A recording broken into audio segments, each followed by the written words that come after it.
Hey everybody out there in YouTube land, it's Jake Jabarelli of Jabarelli.com. Just a bunch of referral links. Today we'll be talking about Nicehash.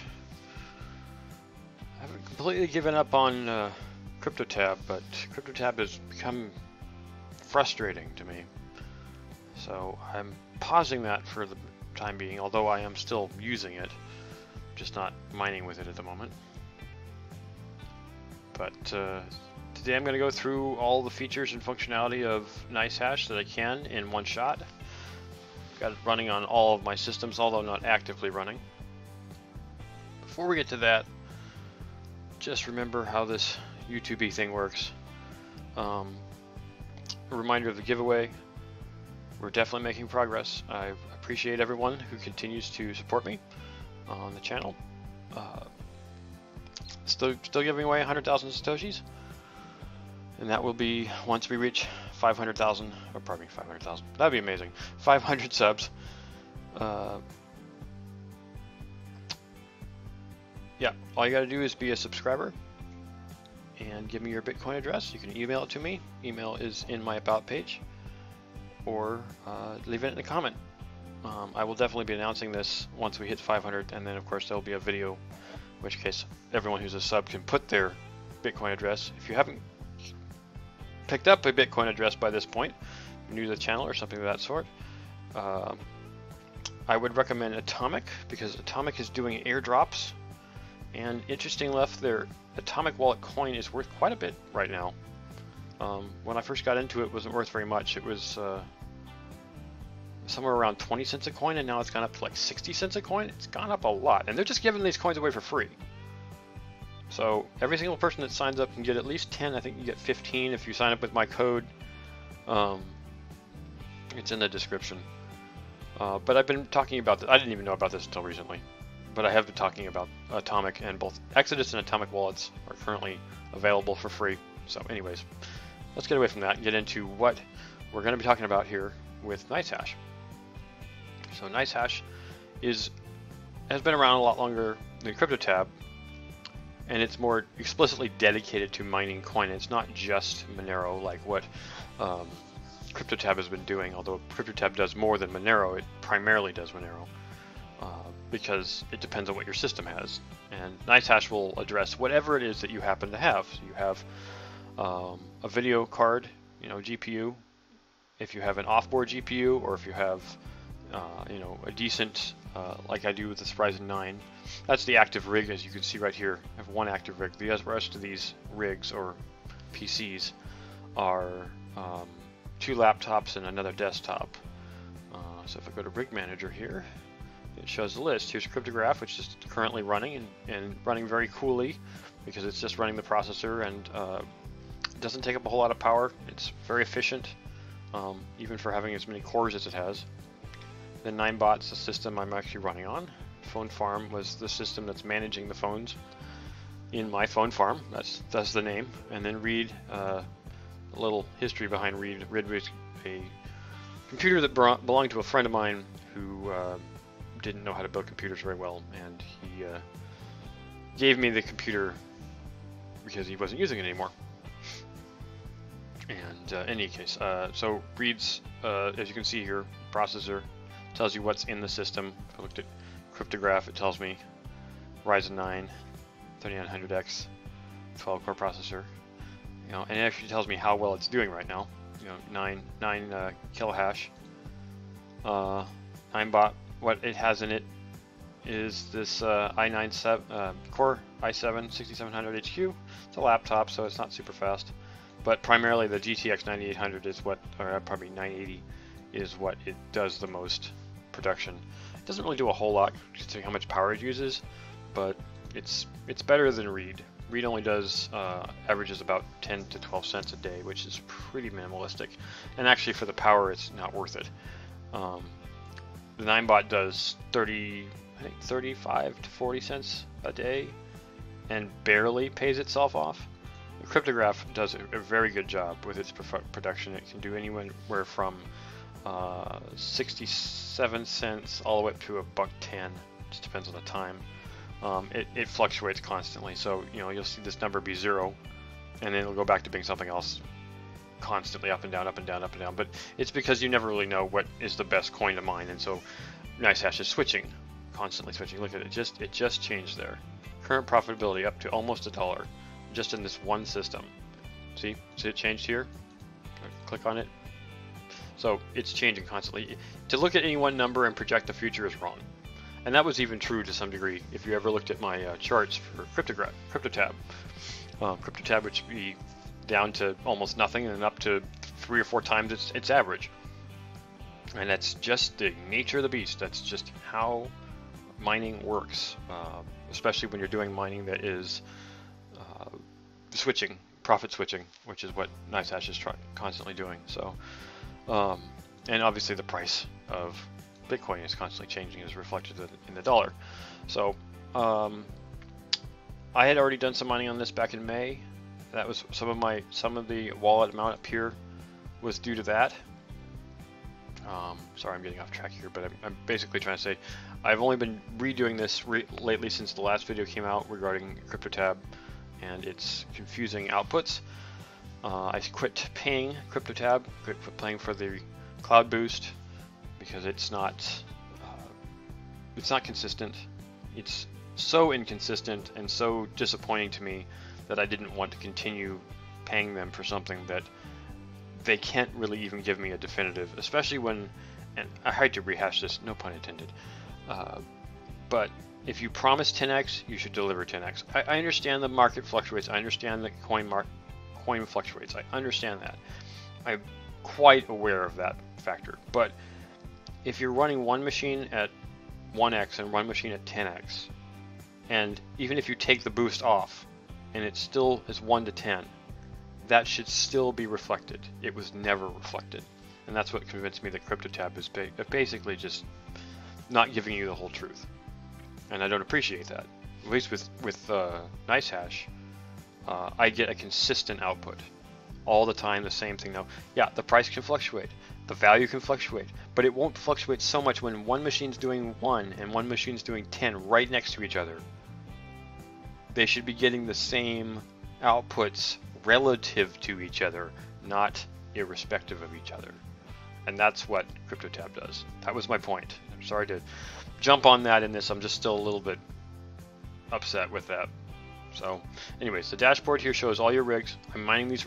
This is on my browser. This is not, I can control these anywhere in the world. As long as the computer system has internet access, and it has to in order to do mining, you can see it from anywhere you are. You can see how that they're running. You can actually start and stop them remotely. You can hit the buttons here. Let me just, do 9bot, let's do read. Hit the play button. Oh, that's saying it's having issues because it wasn't done. Let's do phone farm. Yeah, there we go. Benchmarking. It's running. And it's nice. It actually gives you the temperature. See how the system's actually working. So remotely you can change. I could turn this one off remotely. You can check any system remotely. It'll manage PCs, it'll manage desktops, it'll manage ASIC miners you've had, it'll do anything. And this is only one software. Nicehash is just one software. It might be one of the more popular softwares out there that you can use to run. Nicehash also has an operating system version. You can just plug it into a box, boot it up, and it just does everything on its own. You don't even have to worry about running an operating system, which is brilliant because then for those systems that you know you don't want to have to install, even though Windows is effectively free, you don't have to install Windows, you don't have to worry about any of the updates. You just run the operating system that Nicehash provides, and it does everything for you. It's actually quite amazing to be able to do that. So I would recommend checking out Nicehash for those reasons. But so Nicehash is also a European company. If you're in the US, you can't do the exchange. You can't, unless you want to use a VPN. That's another way of getting around it. But so in the US and Canada, no exchange. But Europe and other countries is fine. I'm not personally interested in the hashing power marketplace here. It's where you can actually buy other people's hashing. The rates aren't always that great. So, I mean, it's not terrible. Obviously, people use it. And you can see there's quite a bit available in both US and EU. So this is another option if something you want to buy. Maybe you just want to make more coins than something else you don't have access to. So you can buy hashing power. I honestly think that it's not always that practical. I mean, they show rates here, what's best and what's not best.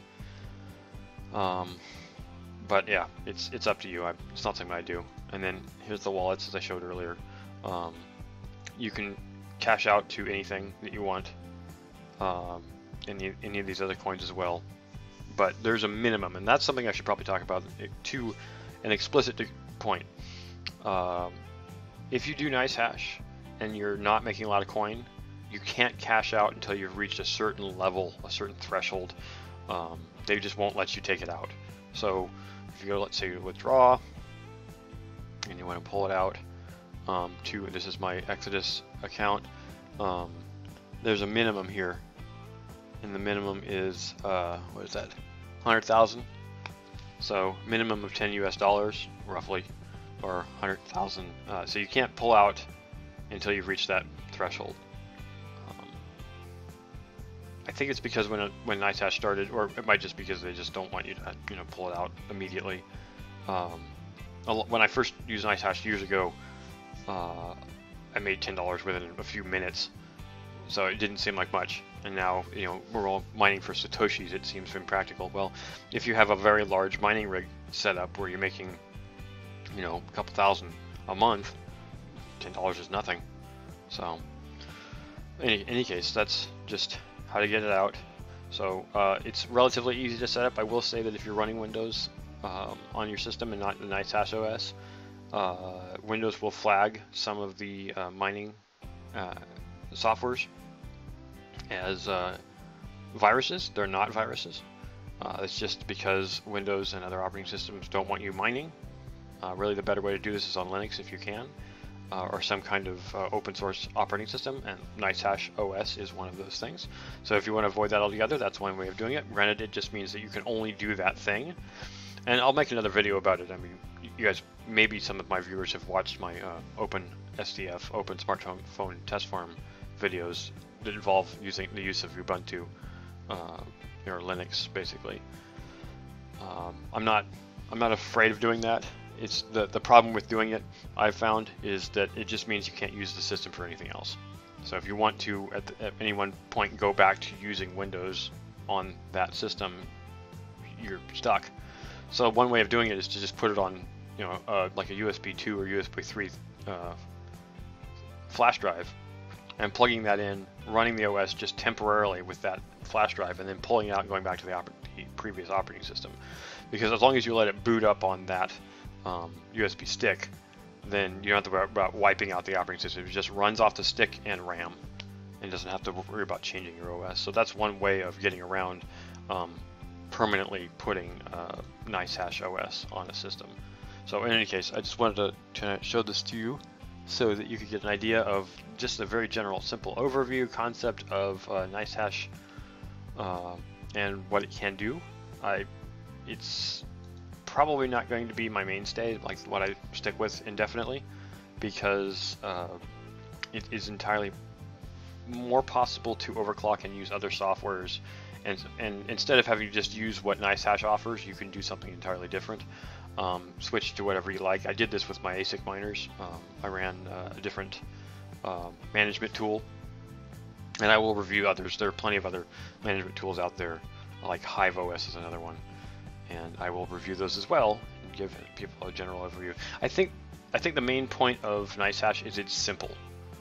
I mean, maybe this seems complicated to the new user, but it's not. This is really, really easy, relatively speaking. Not as easy as Honeyminer, not as easy as BetterHash probably, but Nicehash, like Hive OS, and I guess technically some of the other softwares that are akin to this, they aim at being simple for the average user to use. So if you buy the hardware and just want to do this, boom, you can be done. There's a lot more technicality to it than I've even discussed here, but it's making what used to be actually fairly complicated into something fairly simple. So, and it gives you this great management tool, which is all free. So, if you have questions, please post in the comment section. I'm happy to answer any questions you have about this, even if you want me to review a different one, which I will be. Like I said, Hive OS is probably one of my next ones I'm going to be aiming for. and I mean, there's a lot of other people who talk about this on YouTube. I follow a ton of different other mining people, YouTubers that do mining.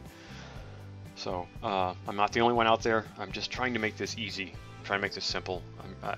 I think everybody can do this if they really want to, but there are concerns. Obviously, power is a concern. If where you live, the power costs are really high, it may not be practical.